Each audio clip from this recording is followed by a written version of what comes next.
الحمد لله وكفى وسلام الذين اصطفى. أما بعد فقد قال الله سبحانه وتعالى في كلامه المجيد: بسم الله الرحمن الرحيم. ألف لام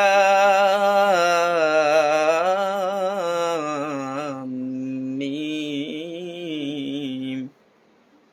أحسب الناس أن يتركوا أن يقولوا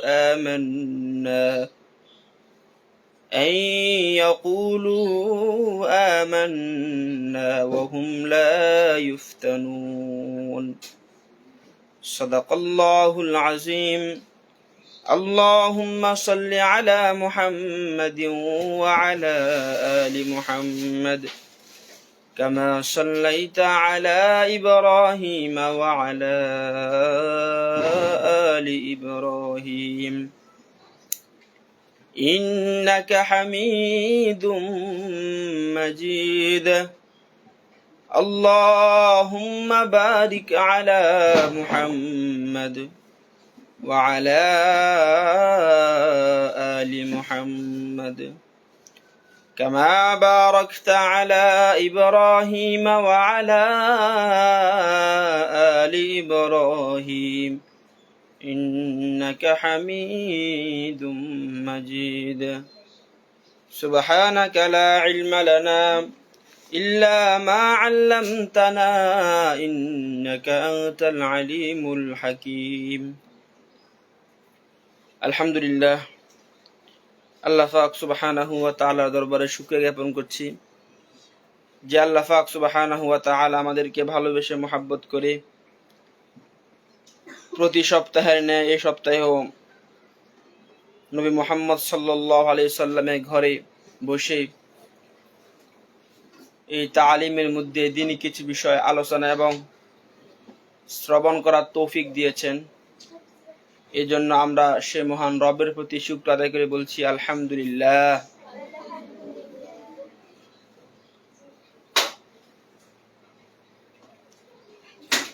যে দুনিয়ার মধ্যে আমরা আজকে অবস্থান করতেছি, যে পৃথিবীর মধ্যে মানুষগুলো অবস্থান করতেছে, প্রত্যেকটা মানুষ এই দুনিয়ার মধ্যে চলাফেরা করার সময় বিভিন্ন রকম ক্ষতিগ্রস্ত হয়ে থাকে, মুসিবতের মধ্যে পড়ে থাকে।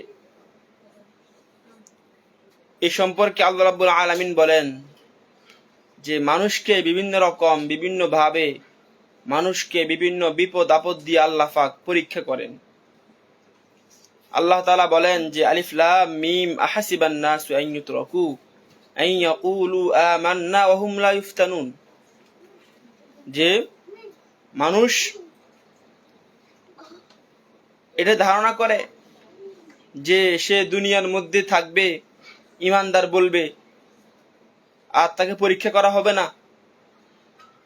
মানুষ এমনটা ধারণা করে, অর্থাৎ দুনিয়ার মধ্যে মানুষ ইমানদার যাদের ভিতরে ইমানের দৌলত আছে, আল্লাহ পাক বলেন তারা অবশ্যই পরীক্ষার সম্মুখীন হতে হবে। অবশ্যই তারা আমার কাছে পরীক্ষা দিতে হবে, আমি ওদের থেকে পরীক্ষা নিব। এটা কার কথা? আল্লাহ তাআলার কথা। আল্লাহ সূরা আনকাবুতের মধ্যে বলেন অবশ্যই আমি তার থেকে পরীক্ষা নিব। অর্থাৎ পরীক্ষা অংশগ্রহণ করা এটা আল্লাহ তাআলার বিধান। আল্লাহ পাক অবশ্যই পরীক্ষা নেবেন। এই পরীক্ষা দুনিয়ার সাধারণ পরীক্ষা না, এটা হলো মানুষকে বিভিন্ন রকমের মুসিবতের মধ্যে ফালাইয়া আল্লাহ পাক তার ইমানের কুওয়াত, ইমানের যে শক্তি, এটা আল্লাহ পাক যাচাই করবেন যে আসলে তার ইমান শক্ত আছে কিনা, মজবুত আছে কিনা। ওইটার জন্য মানুষকে আল্লাহ পাক পরীক্ষার মধ্যে ফালাইবেন। কথা বুঝছেন আমার? এই জন্য বলা হয় যে দুনিয়াটা হলো পরীক্ষার হল। বলেন তো দুনিয়া কিসের হলো? আর দুনিয়া সিজনুল মুমিনিন ওয়া জান্নাতুল কাফির। যারা মুমিন আছে তাদের জন্য দুনিয়া হলো পরীক্ষার হল। এখানের মধ্যে আল্লাহ পাক বিভিন্ন রকমের মুসিবতের মধ্যে আমাদেরকে ফালাইবে। এখানে পরীক্ষা দিতেই হবে, কষ্ট করতেই হবে। আর কবর হলো আরামের ঘর, শান্তির ঘর, সুখের ঘর। পরীক্ষার মধ্যে ভালো করলে তো কবরে আমরা আরামে থাকতে পারবো, শান্তিতে থাকতে পারবো। আর হাসর হলো ফলাফলের ঘর। হাসরের ময়দানে যখন সকল মানুষগুলাকে আল্লাহ পাক উঠাবেন, ওই সময় আল্লাহ পাক সকলের রেজাল্ট দিবেন, ফলাফল দিবেন, যে তোমার দুনিয়ার এই ছোট্ট হায়াতে 60 বছর, 65 বছর, 70 বছর জিন্দিগিতে তুমি কি কি আমল করছো, তুমি পরীক্ষার মধ্যে উত্তীর্ণ হয়েছো নাকি হও নাই, সেই ফলাফল দিবে কোন দিন? হাসরের ময়দানে। কোন দিন দিবেন? হাসরের ময়দানে। সর্বশেষ জান্নাত হলো উপভোগের ঘর, ভোগের ঘর। অর্থাৎ পরীক্ষা দিলাম, পরীক্ষার মধ্যে ভালো রেজাল্ট করলাম, জান্নাতি মানুষ হলাম, তখন আল্লাহ পাক বলবেন ওয়ালাকুম ফিহা মা তাশতাহি আনফুসুকুম ওয়ালাকুম ফিহা মা তাদউন, যে জান্নাতের মধ্যে তুমি যা চাইবা আল্লাহ পাক সব কিছু তোমাদেরকে দিবে। শুধু চাওয়া না, অন্তরে বলবে যে আমি অমুক জিনিস চাই, আল্লাহ পাক সঙ্গে সঙ্গে ওই জিনিসটা, যারা ঈমানদার জান্নাতি আছে ওদেরকে ওই জিনিসটা আল্লাহ পাক সঙ্গে সঙ্গে দিয়ে দিবেন। সুবহানাল্লাহ। তাহলে বুঝা গেল এই দুনিয়ার এই পরীক্ষার হলের মধ্যে আমাদেরকে অবশ্যই কষ্ট করতে হবে। কি করতে হবে? কষ্ট করতে হবে। কেউ যদি এটা মনে করে যে দুনিয়ার এই পরীক্ষা হলে থেকে আমি উপভোগ করব, আমি ভোগ করব, তাহলে এটা অবশ্যই তার বোকামি। পরীক্ষার হলে যেমন কেউ পরীক্ষা না দিয়া সে যদি ভাবে যে আমি রেজাল্ট ভালো করব, সে যেমন বোকা, ঠিক দুনিয়ার মধ্যে থাইকা কষ্ট না কইরা বললে যদি সে দুনিয়ার মধ্যে উপভোগ করতে চায়, ভোগ করতে চায়, তাহলে সে তেমন বোকা।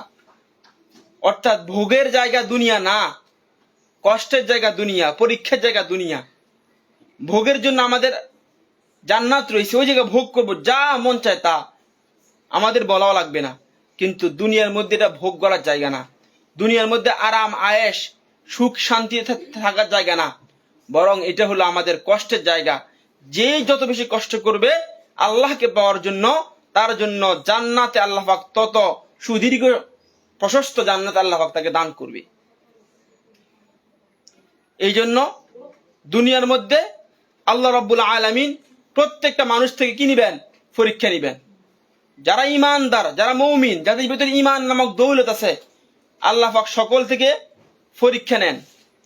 শুধুমাত্র ঈমানদার নয়, আরো যারা আছে, অর্থাৎ আমাদের ঊর্ধ্বে যারা আছে, নবী আলাইহিস সালাতু ওয়াস সালাম থেকে নিয়ে যত নবীরা আসছে, যত পয়গম্বর আসছে, আল্লাহ পাক সকল পয়গম্বর থেকে, সকল নবী থেকে আল্লাহ পাক ঈমানের পরীক্ষা নিয়েছেন। কিসের পরীক্ষা নিয়েছেন? ঈমানের পরীক্ষা। আমাদের নবী মুহাম্মদ সাল্লাল্লাহু আলাইহি ওয়াসাল্লাম তিনি একদিন খালি গায়ে একটা বিছানার মধ্যে শুয়ে আছেন, একটা যেটা আমরা মুসল্লা বলি, সেই বিছানার মধ্যে নবীজি খালি গায়ে কি আছেন? শুয়ে আছেন। এমত অবস্থায় একজন সাহাবী নবীজির ঘরে প্রবেশ করলেন। প্রবেশ করার পর নবীজি শোয়া থেকে উঠে বসলেন। তখন নবীজির পিঠের মধ্যে ওই বিছানার দাগ ওই সাহাবী দেখতে পেল।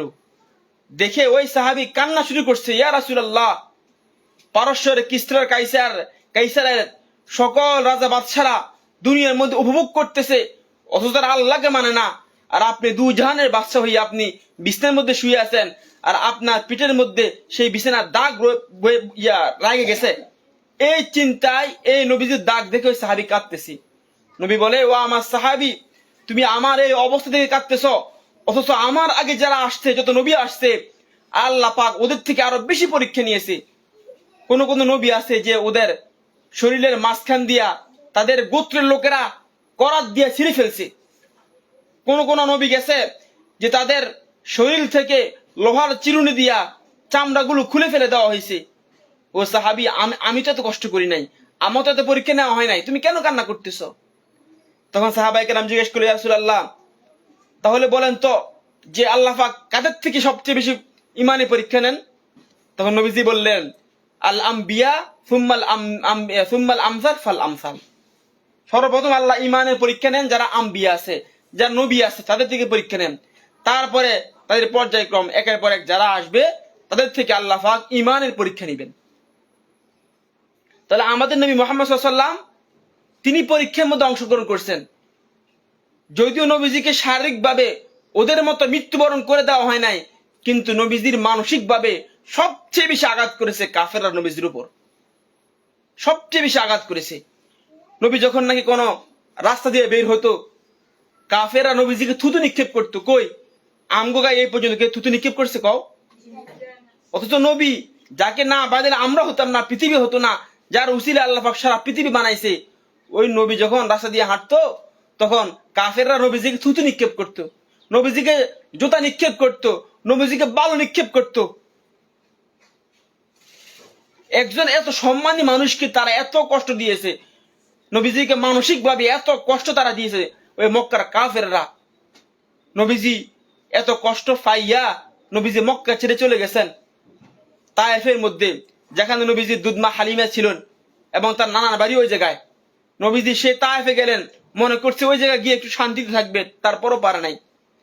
তায়েফের দুষ্ট লোকেরা দুষ্ট ছেলেদেরকে লাগাই দিছে, যাও মুহাম্মদকে গিয়ে তোমরা কটূক্তি করো, তাকে বিভিন্ন রকম হয়রানি করো। তখন তায়েফের দুষ্ট লোকেরা নবীজির গায়ে পাথর নিক্ষেপ করত, এইভাবে পাথর নিক্ষেপ করত যে নবীজির গায়ে দিয়ে রক্ত পড়তে পড়তে নবীজির পা মোবারকের মধ্যে যে জুতা ছিল ওই জুতার মধ্যে রক্ত ঢুকে যেত। পরবর্তী নবীজি জুতা বাইর করতে পারতেন না রক্তের কারণে। নবীজি যখন নাকি এমন অবস্থা হয়ে যেত, নবীজি তখন একটা বাগানের মধ্যে বসতেন।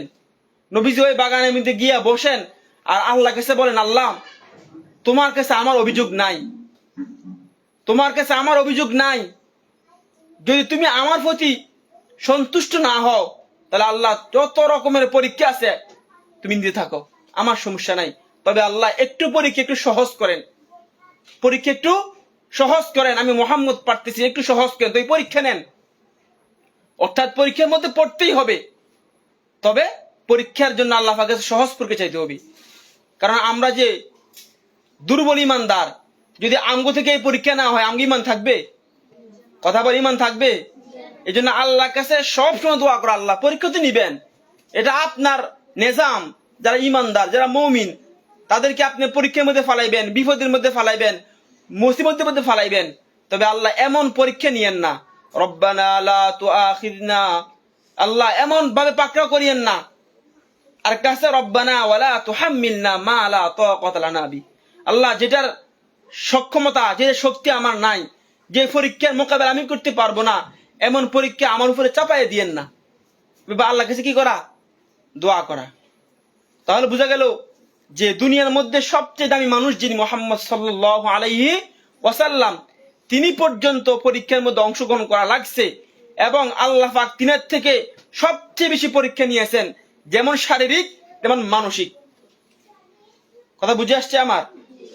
ঠিক তেমনি ভাবে আল্লাহ পাক একের পর এক নবী যারা আসছে ওদের থেকে পরীক্ষা নিয়েছেন, ওদের থেকে আল্লাহ পাক একের পর এক বিভিন্ন রকম পরীক্ষা নিয়েছেন।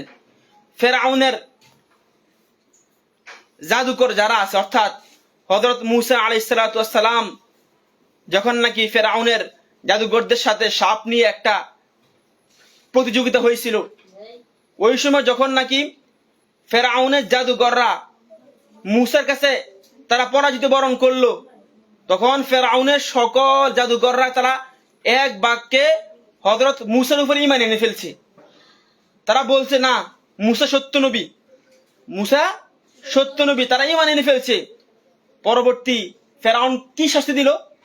যারা ঈমান আনছে ওদেরকে প্রথম শাস্তি হলো, তোমরা যদি আমি ফেরাউনকে না মানো আর মূসাকে মানো, তাহলে এক নাম্বার শাস্তি হলো তোমাদের ক্রস কেটে ফেলবো। ক্রস বুঝুন তো? ক্রস হলো বাম হাত ডান পা। বলেন ক্রস হলো কি? ডান হাত বাম পা অথবা বাম পা ডান হাত। কথা বুঝছেন তো? মানে একদিকে এক হাত এক পা রাখবেন না, যদি একদিকে একটা ভর হয়। আর যদি ক্রস কাটে, ডান হাত কাটে আর বাম পা কাটে, তাহলে ক্রস কাটা হয় না। তো মূসা আলাইহিস সালামের উপরে ঈমান আনার কারণে ওই জাদুঘরদেরকে ফেরাউন বলছিল যে তোমরা যদি মূসার প্রতি ঈমান ভঙ্গ না করো তাহলে তোমাদের ক্রস অর্থাৎ ডান হাত বা ডান পা অথবা বাম হাত বা ডান পা আমি কেটে ফেলবো। এগুলো এক নম্বর শাস্তি। তারপরও ওই সমস্ত জাদুঘর যারা আছে, যারা ঈমান আছে, তারা বলে তুমি আমাদের পুরো শরীর কেটে ফেলো, শুধু ক্রস না, পুরো শরীর কেটে ফেলো। তারপরে আমরা যেহেতু মুসার উপর ঈমান আনছি, আল্লাহকে বিশ্বাস করছি, তো আমরা এটার উপর অটল আছি। তোমার শাস্তি যা দেওয়ার দরকার তুমি দিয়ে ফেলো। পরবর্তী যখন নাকি ফেরাউন দেখলো না তারা ঈমান ছাড়তেছে না, পরবর্তী ফেরাউন বলে সর্বশেষ তোমাদের ঠিকানা হবে আমি জ্বলন্ত আগুন জ্বালাই ফেলবো, ওই জ্বলন্ত আগুনের মধ্যে তোমাদেরকে নিক্ষেপ করব। যে তোমরা মুসাকে ঈমান এনেছে কথা আরেকবার বলো। তারপর ওই জাদুঘররা বলে তুমি আমাদের পুরা শরীরকে আগুনে নিক্ষিপ্ত করে দাও, তারপরও আমরা মুসার প্রতি ঈমান কখনো আমরা হারাবো না। আমরা আল্লাহকে বিশ্বাস করেছি তো করছি, আর মুসাকে আল্লাহ নবী হিসেবে মানছি তো মানছি, আমরা তোমাকে বিশ্বাস করব না। তাহলে দেখেন, একজন বেদিন যে 5 মিনিট আগেও বেদিন ছিল, ঈমান হারা ছিল, আর 5 মিনিট পরে সে ঈমান আনার পরে তার উপরে এমন পরীক্ষা আল্লাহ পাক নিয়ে নিছে। কিন্তু আমরা এখন কত শান্তিতে আছি, আমাদের খাওয়া দাওয়া ঘুম নিদ্রা চলাফেরা কত শান্তি, কোনো পরীক্ষা নাই, কোনো পরীক্ষা নাই। তাহলে আল্লাহ পাক প্রত্যেকটা মানুষ থেকে একের পর এক বিভিন্ন রকম দুনিয়ার মধ্যে চলতে ফিরতে হাঁটতে বিভিন্ন রকম মুসিবত দিয়া আল্লাহ পাক আমাদের ঈমানই পরীক্ষা করবেন। এটা করবেনই, কারণ পরীক্ষার ঊর্ধ্বে কেউ না। মুমিন যারা, ঈমানের পরীক্ষা দিতেই হবে, ঈমানের পরীক্ষা অবশ্যই দিতে হবে। ফেরাউনের স্ত্রী হযরত আসিয়া, একজন স্ত্রী, ফেরাউনের স্ত্রী পর্যন্ত ফেরাউন থেকে বাঁচতে পারে নাই। যখন নাকি ফেরাউন ঈমান আনছে আল্লাহর প্রতি, তখন ফেরাউন শুনতে পারছে। যখন নাকি আসিয়া ঈমান আনছে কার প্রতি? আল্লাহর প্রতি, ফেরাউন এই কথা শুনতে পারছে।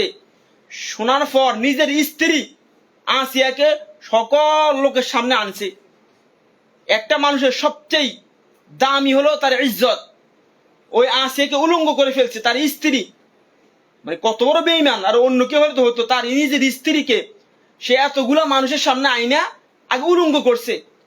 উলঙ্গ কইরা বলে, আসিয়া এখন তুমি বলো যে তুমি আল্লাহকে বিশ্বাস করো না, আমি ফেরাউনকে আল্লাহ রব মানো।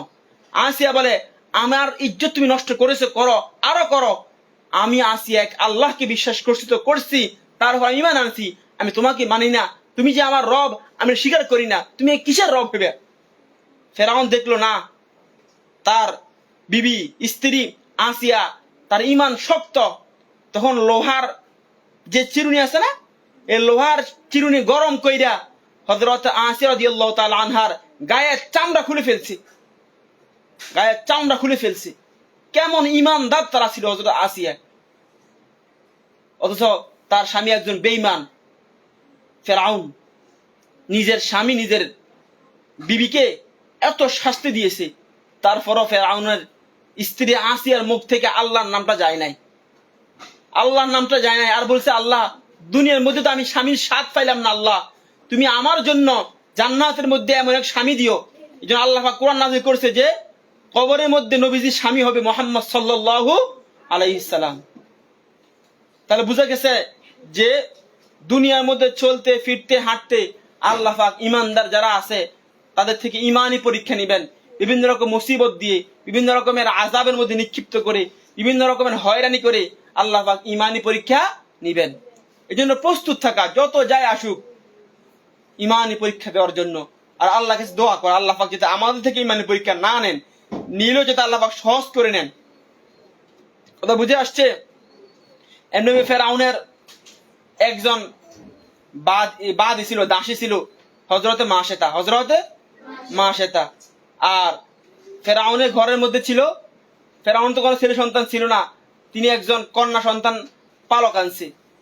তো ওই অবস্থা যখন নাকি ওই মেয়ের মাথার চুলগুলা আশ্রয় দিতেছিল, হঠাৎ মাশেতার হাত থেকে সেই চিরুনি পড়ে গেল। তখন সে বিসমিল্লাহ বলে, আল্লাহর নাম বলে যখন নাকি সেই চিরুনি উঠাইলো, তখন ওই পালক মেয়ে বুঝতে পারলো যে সে তো আল্লাহর নাম বলছে। তখন তাকে জিজ্ঞেস করলো, তুমি আল্লাহকে, তুমি কাকে বিশ্বাস করো? বলে, যিনি রব্বুস সামাওয়াতি ওয়াল আরদ, আসমান আর জমিনের মালিক যিনি, তিনি আমার প্রভু, তিনি আমার রব। তখন এই পালক মেয়ে দৌড়ে ফেরাউনের কাছে গেছে, গিয়ে বলে, আব্বু আমাদের ঘরে যে দাসী আছে মাশেতা, সে তো তোমাকে মানে না, সে তো আসমান আর জমিনের কোন মালিককে রব মানে। তখন মাশেতাকে ফেরাউন দিয়ে জিজ্ঞেস করলো, তুমি কি সত্যি আমাকে মানো না? তুমি কি কোন প্রভুকে মানো? মাসিদা বলছে, হ্যাঁ আমি আপনাকে রব হিসেবে মানি না, আমি মানি রব্বুস সামাওয়াতি ওয়াল আরদ, আসমানের মালিক যিনি তিনি আমার রব, জমিনের মালিক যিনি তিনি আমার রব। এই কথা শোনার পর হযরতে মাসিদা রাদিয়াল্লাহু তাআলা আনহাকে ওই ফেরাউন সকলের সামনে দুই হাতের মধ্যে লোহা ঢুকে দুই হাত বাঁধছে, বাইদা এখন বলতেছে, তুমি যদি এই কথা বিশ্বাস করো যে তুমি প্রভুকে আল্লাহকে মানো, তাহলে আমি তোমাকে এখন এই মুহূর্তে আমি তোমাকে শাস্তি দিয়ে তোমাকে দুনিয়া থেকে বিদায় করে দিব। তখন মাসিদা বলে, লাভ নাই, আমি এক আল্লাহকে বিশ্বাস করছি, তিনি আমার রব, তিনি আমার প্রভু, তুমি কিছুই হতে পারে না, তুমি কিসের প্রভু? আর তোমার সৃষ্টি করছে তো আমার আল্লাহ, তুমি কিসের প্রভু? এই কথা বলার পর ফেরাউন তো এখন বুঝতে পারলো না তার ইমানের গরম বেশি। তখন বলল, তুমি যদি এই কথার অটল থাকো, তাহলে তোমার যে দুইজন ছেলে আছে ওই দুইজন ছেলেকে আমি আগুনের মধ্যে নিক্ষেপ করব। দেখো, মানে নিজেকে মারলে তো সহ্য করা যায়, নিজের একজন মায়ের সামনে তার উদরের তার গর্ভধারণের সন্তান, তাকে যদি তার মায়ের সামনে আগুনে নিক্ষেপ করা কত কষ্টের বিষয়। তখন তার দুই ছেলেকে মাসিদার সামনে আনলো, আইনা সামনে একটা অগ্নি, একটা আগুনের কুণ্ড, একটা চুলা বসাইয়া এটার মধ্যে একটা হাড়ি রাখিয়া আগুনের নিচে রাখিয়া তারপর তেলটা কি করা শুরু করছে, গরম করা শুরু করছে। এমন গরম করছে, টক বকে গরম করার পর হযরতে মাসিদা রাদিয়াল্লাহু তাআলা আনহার প্রথম সন্তানকে সে আগুনের মধ্যে ফালাইছে, নিজের মায়ের সামনে নিজের সন্তানকে আগুনে ফালাইছে। ফালানোর পর হযরত মাসিদার চোখ দিয়ে পানি ফুটতেছে। আর আল্লাহ পাক হযরত মাসিদার বাতিনি চোখ খুলে দিয়েছে। ওই ছেলের রূহ যখন যাইতেছে, ওই ছেলের রূহ তখন বলতেছে, উম্মি উম্মি সবরুন আল জান্নাহ, হে আমার মা তুমি ধৈর্য ধারণ করো, জান্নাত অপেক্ষা করতেছে। সুবহানাল্লাহ। এভাবে প্রথম ছেলেকে সেই জ্বলন্ত আগুনের মধ্যে নিক্ষেপ করে দিয়েছে। তারপর আবার দ্বিতীয় আরেকটা ছেলেকে তার সামনে আবার বলল, তুমি কি আল্লাহকে মানো? বলে, হ্যাঁ আমি আল্লাহকে মানি। এই কথা বলার সঙ্গে সঙ্গে তার ওই ছেলেকেও আগুনের মধ্যে নিক্ষেপ করছে, সেই জ্বলন্ত তেলের মধ্যে নিক্ষেপ কইরা তাকে এভাবে শহীদ করে দিয়েছে। তাহলে দেখো, একজন দাসী বাদী বুয়া, ওই মানুষটা যদি আল্লাহর প্রতি এত বেশি ঈমান আনতে পারছে, আর আমরা কি হলাম? তাদের ঈমান কত শক্তি ছিল, তাদের ঈমান কত মজবুত ছিল, তারা দুনিয়ার মধ্যে হাজারো পরীক্ষায় তারা উত্তীর্ণ হয়েছে, তারা এক আল্লাহকে পরিপূর্ণ বিশ্বাস করতে পারছে। এজন্য আমাদের কাজ হলো যে আল্লাহ তাআলাকে রব হিসেবে মানা এবং তিনার প্রতি পরিপূর্ণ কি আনা? ঈমান আনা। হাজারো কষ্ট, হাজারো বিপদ, হাজারো মুসিবত সব কিছু আমাদেরকে সহ্য করার মতো শক্তি এবং ধৈর্য থাকতে হবে আমাদের। কথা বুঝছেন আমার? এজন্য আল্লাহ পাক প্রত্যেকটা সময় যুগে যুগে সকল থেকে আল্লাহ পাক ঈমানি পরীক্ষা নেন। ঈমানি পরীক্ষা আল্লাহ পাক প্রত্যেকটা মানুষ থেকে আল্লাহ পাক নেন। এটা নিবেনই। শুধুমাত্র নবীরা ঈমানি পরীক্ষা দিয়েছেন তা না, হযরতে সাহাবায়ে কেরাম রাদিয়াল্লাহু তাআলা আনহুম পর্যন্ত তারাও পর্যন্ত ঈমানি পরীক্ষা তারাও দিয়েছেন। নবীদের একজন সাহাবী, ঘনিষ্ঠ সাহাবী হযরত আবু বকর সিদ্দিক রাদিয়াল্লাহু তাআলা আনহু, যিনি অনেক বড় সাহাবী ছিলেন। ওই আবু বকর কাছে খবর আসছে যে কাফেররা নবীজিকে মারতেছে।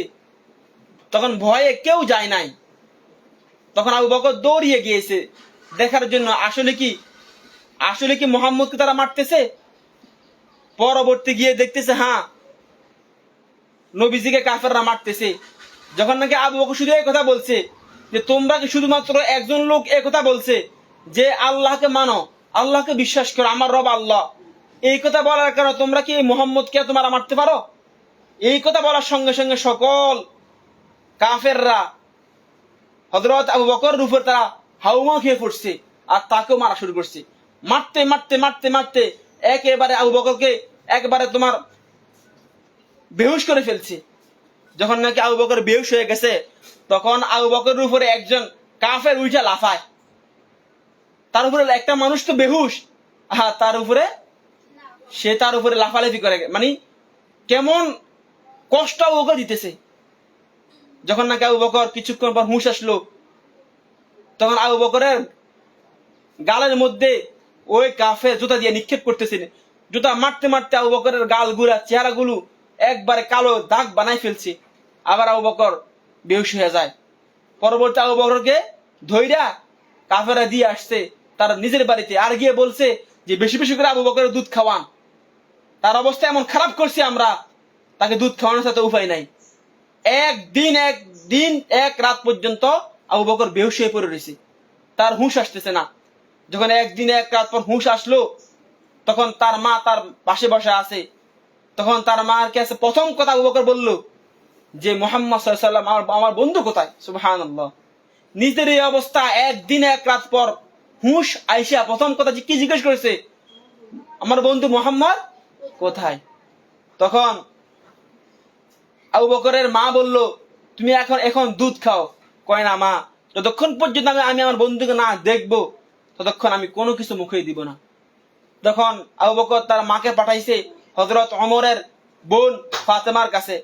ফাতেমার কাছে গিয়ে আবু বকর মা গিয়ে বলল যে আবু বকর নবীজিকে দেখতে চায়। আর হযরত আবু বকরের মা ছিল বেঈমান, তার ঈমান ছিল না। কথা বুঝছেন আমার? এই জন্য ফাতেমাও তার কথা নবীজির কথা বললো না। ফাতেমা সরাসরি আবু বকর আয়েশা যখন অবস্থা দেখছে, দেখে বলছে হ্যাঁ মুহাম্মদ সাল্লাল্লাহু আলাইহি ওয়াসাল্লাম হযরত আরকম রাদিয়াল্লাহু তাআলা আনহু ঘরের মধ্যে অবস্থান করছে। সে দাঁড়াইতে পারে না, উঠতে পারে না। সে বলে আমি নবীজিকে দেখবো। আবু বকর কি বলে? আমি নবীজিকে দেখবো। সে দাঁড়াইতে পারে না। তখন এক হাত তার মায়ের উপরে দিয়া, আর এক হাত হযরত ফাতেমার মায়ের উপরে দিয়া। ফাতেমা কিন্তু তার গায়ের মাহরাম, তার উপরে তারপরও তার গায়ের মধ্যে হাত দিছে, বলে তো না জায়েজ। ওই সময় পর্দায় বিধান এখনো নাজির হয় নাই। কথা বুঝেন নাই?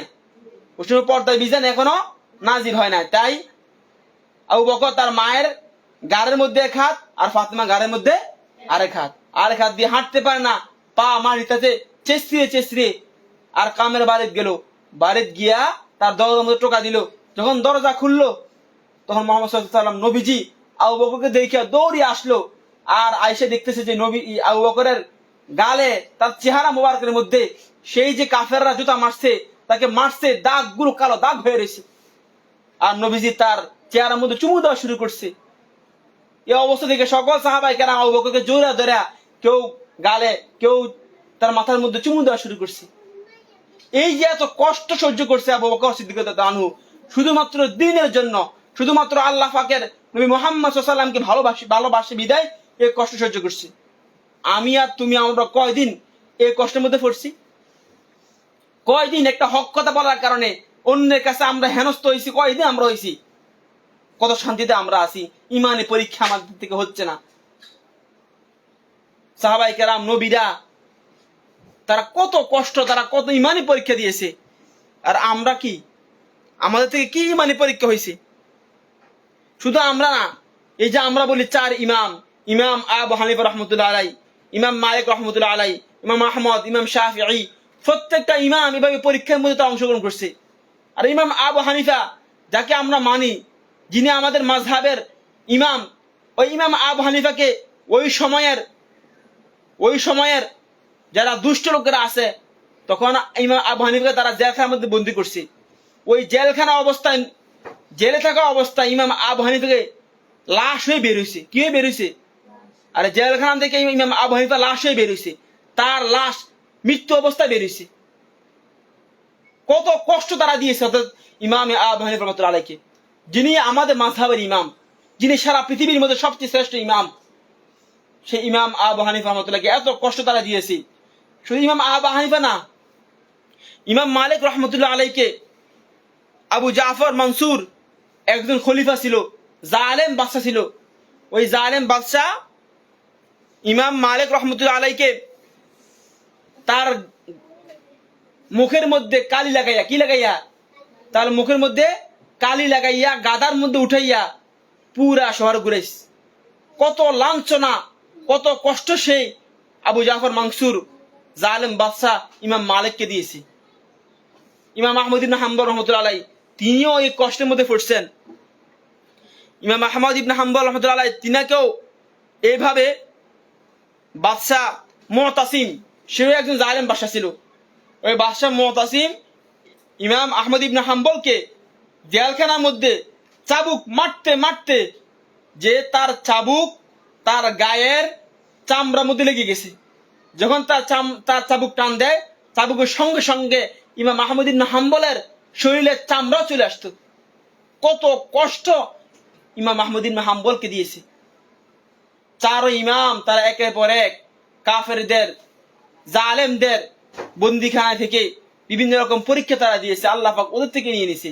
কিন্তু আমরা তো দুর্বল ইমান, আমাদের ইমান তো ইমানের মধ্যে কমজোরি আছে, দুর্বলতা আছে, আর আমরা তো এগুলো সহ্য করতে পারি না। এই জন্য আল্লাহ তাআলার কাছে সব সময় দোয়া করে, আল্লাহ পাক যদি আমাদের থেকে এই সমস্ত ইমানের পরীক্ষা না নেন, তাহলে আমরা সহ্য করতে পারবো না, আমরা ইমান হারাই ফেলবো। কথা বুঝলেন না আমার? শুধু তাই না, এটা তো অনেক দূরের কথা। ইমাম আবু হানিফা, নবী মুহাম্মদ সাল্লাল্লাহু আলাইহি ওয়াসাল্লাম, সকল নবীর অনেক আগের কথা। এই তো অল্প কিছু বছর আগে শাইখুল হিন্দ মাহমুদুল হাসান দেওবন্দি রহমতুল্লাহ আলাই, তিনাকে ইংরেজরা মাল্টা দ্বীপে আটকায় রাখছে। পরবর্তী দিন যখন মৃত্যুবরণ করেন, তার লাশটা দেওবন্দে আনা হয়েছে। কই আনা হয়েছে? দেওবন্দে আনার পর যখন নাকি তার লাশটা গোসল করার জন্য নিয়েছে, তখন দেখে যে তার ফিটে, তার গায়ে কোনো গোস্ত নাই, সব হাড্ডির হাড্ডি। তার কোমরের হাড্ডির একবারে লাগিয়ে গেছে, কোনো গোস্ত নাই, পুরো শরীর হাড্ডির মধ্যে দাগ লেগে গেছে। তখন তার চিন্তা করলো যে এত দাগ, এত জখম কোত্থেকে আসছে। তখন মাহমুদুল হাসান দেওবন্দি রহমতুল্লাহ আলাইহির এক ছাত্র ছিল হোসেন আহমদ মাদানী রহমতুল্লাহ আলাইহি, তিনি তখন আরেক জায়গায় ছিলেন। তিনি আসার পর জিজ্ঞেস করছে সকল লোকেরা যে আমরা যখন মাহমুদ হাসান দেওবন্দিকে গোসল করাতেছিলাম, তখন দেখলাম যে তার গায়ে, তার পিঠে, তার কোমরের হাড্ডিগুলোর মধ্যে জখম হয়ে রয়েছে, এর কিসের দাগ? তখন হোসেন আহমদ মাদানী রহমতুল্লাহ তিনি বলেন, আমার ওস্তাদ মানা করছে, যেহেতু আজকে উনি দুনিয়াতে নাই, তো আজকে বলতে পারি। এই দাগ হলো যখন নাকি ইংরেজরা মাহমুদুল হাসান দেওবন্দিকে মারতে মারতে তার মুখ দিয়ে যখন নাকি এই কথা বের করতে পারে নাই যে বলো যে আমরা যে কাজগুলো করতেছি এগুলো সঠিক কাজ না, এই কথা যখন নাকি বাইর করতে পারে নাই, তখন তারা জ্বলন্ত যে কয়লা আছে, কয়লার মধ্যে তাকে শোয়াই দিত। লোহা গরম কইরা নবী এই মাহমুদুল হাসান দেওবন্দি রহমতুল্লাহ আলাইহির কোমরের হাড্ডির মধ্যে লাগাই দিত। মানে এটা বলা সহজ, আমি বলছি সহজ। একটা লোহা গরম করে গায়ে লাগাক না, দেখেন কি অবস্থা। এত কষ্ট তারা করছে। এভাবে শুধু তারা না, একের পর এক কত ইমানদার, কত মুমিন ইমানি পরীক্ষা দিয়েছে। তারা ইমানের পরীক্ষায় উত্তীর্ণ হয়েছে। তারা দুনিয়াকে ভোগ বিলাস মনে করে নাই, তারা দুনিয়ার আরাম আয়েশকে তাদের আরাম আয়েশ মেনে নেয় নাই। তারা একটাই মনে করছে দুনিয়া হলো কষ্টের জায়গা, পরীক্ষার হল, এখানে পরীক্ষায় পড়তে হবে, এখানের মধ্যে কষ্ট করতে হবে, কাফেরদের অত্যাচার সহ্য করতে হবে, জালেমদের অত্যাচার সহ্য করতে হবে, বিভিন্ন রকমের যারা শত্রু আছে ওদের অত্যাচার সহ্য করতে হবে। তারপর ইমান হারা যাবে না, তারপর ইমান নষ্ট করা যাবে না। কিন্তু আজ যদি আমাদের বেলায় তা হতো, আমরা সহ্য করতে পারতাম? এই জন্য আল্লাহ তাআলার কাছে দোয়া করে, আল্লাহ যাতে করে আমাদের থেকে বড় বড় পরীক্ষা না নেন, এই সমস্ত বড় পরীক্ষা না নেন। এই জন্য রব্বানা ওয়ালা তুহাম্মিলনা, বলেন না, মা লা তাকাতা লানা বি, যেই কষ্ট আমরা সহ্য করতে পারবো না, যেই পরীক্ষা আমরা সহ্য করতে পারবো না, আল্লাহ আপনি আমাদের থেকে এমন কষ্ট, এমন পরীক্ষা আপনি আমাদের থেকে নিয়েন না। এটা আল্লাহ তাআলার কাছে কি করা? দোয়া করা। কথা বুঝছেন আমার? এই জন্য প্রথম কথা হলো, এটা মাথায় রাখবেন, দুনিয়া ভোগের জায়গা না। দুনিয়া হলো কিসের জায়গা বলেন না? কষ্টের জায়গা। কিসের জায়গা? কষ্টের জায়গা, আমলের জায়গা, নিজেকে প্রতিষ্ঠিত করার জায়গা। প্রতিষ্ঠা দুনিয়া কামাই করার জন্য না, বরং কবরের মধ্যে শান্তি পাওয়ার জন্য প্রতিষ্ঠা করতে হবে। 5 ওয়াক্ত নামাজ পড়তে হবে, কাফেরদের মোকাবেলা করতে হবে, জালেমদের মোকাবেলা করতে হবে, আল্লাহ এবং তার রাসূলের বিরুদ্ধে যে কথা বলবে তার বিরুদ্ধে কথা বলতে হবে। কথা বুঝেন না আমার? যুগে যুগে এইভাবে যারা কষ্ট করে গেছে তাদের জন্য জান্নাত, যারা পরীক্ষা উত্তীর্ণ হয়েছে বলেন না তাদের জন্য কি রয়েছে? জান্নাত রয়েছে। এই জন্য আমি প্রথম যে কথাটা বলছিলাম, দুনিয়া হলো পরীক্ষার হল, কবর হলো আরাম আয়েশের ঘর, হাসে হলো ফলাফলের ঘর, আর জান্নাত হলো ভোগের ঘর। বলেন না, জান্নাত কিসের ঘর? কারণ আমরা যদি ভোগটা দুর্নীতি করে ফেলি তাহলে কি জান্নাতে ভোগ করতে পারবো? এই জন্য ভোগের যে স্পেশাল যেটা রয়েছে এটা আমরা কোথায় করব? ইনশাআল্লাহ জান্নাতে। কোথায় করব? জান্নাতে করব। দুনিয়া হলো কষ্টের জায়গা, কষ্ট করবেন। দুনিয়ার মধ্যে আমলের মধ্যে কষ্ট করবেন, দুনিয়ার মধ্যে আমল আখলাকের প্রতি বেশি মনোনিবেশ করবেন, এগুলো বেশি করবেন। দেখবেন আমাদের জন্য মূল যে টার্গেট জান্নাত, ভোগের যে জায়গা রয়েছে ওটা ইনশাআল্লাহ পাবো ইনশাআল্লাহ। এই জন্য আল্লাহ পাক আমাদের সবাইকে দুনিয়ার প্রতি আকৃষ্ট না হয়ে, দুনিয়ার প্রতি আমাদের দিল, আমাদের অন্তর না ঝুঁকিয়ে একমাত্র আল্লাহ তাআলার প্রতি আমাদের অন্তর ঝুঁকানোর তৌফিক দান করেন এবং মৃত্যুর আগ পর্যন্ত ঈমান নিয়ে আমলি পরিবেশে আল্লাহ পাক আমাদের শেষ সময় পর্যন্ত এভাবে রাখার তৌফিক দান করেন। সবাই সূরা ফাতিহা পড়েন, সূরা ইখলাস তিনবার পড়েন। আউযু বিল্লাহি মিনাশ শাইতানির